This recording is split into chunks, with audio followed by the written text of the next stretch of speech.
और यहाँ पे राम की जगह पे मैंने कहा कि यहाँ पे श्याम को रख दो, राम को हटाकर।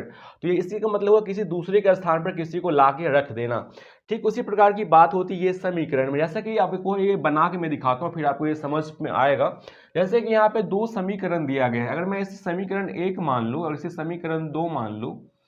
अगर आप इस समीकरण 1 और 2 में देखिए, मैं इसको खासकर दो समीकरण जो है x माइनस वाई बराबर 4, इससे मैं क्या लिख सकता हूं? अगर मैं इसे x बराबर 4 माइनस वाई उस साइड जाएगा तो ये प्लस वाई हो जाएगा। तो ये कि x बराबर क्या हो जाएगा? 4 प्लस वाई। क्या हो जाएगा? 4 प्लस वाई। इसे मैं समीकरण 3 मान लेता हूं। अब जरा सोचिए, ये जो हमने x का मान निकाला समीकरण 1 में, जहां पर x है उसके जगह मैं ये लिख सकता हूं कि नहीं? बताइए, क्योंकि x बराबर हमने क्या निकाला? 4 प्लस वाई। क्या निकाला? 4 प्लस वाई। तो यहाँ पे क्या लिखेंगे हम? समीकरण 1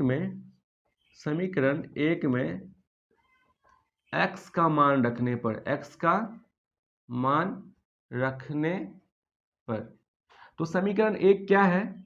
x plus y is equal to 14। क्या है? x plus y is equal to 14, और हमने x का मान कितना निकाला है समीकरण 3 में? 4 प्लस वाई।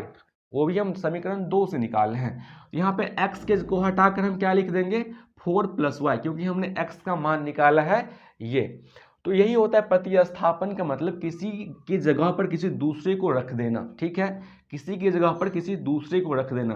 तो यहाँ पे x के जगह पे आप क्या लिख सकते हैं? 4 प्लस वाई, ये प्लस y बराबर 14।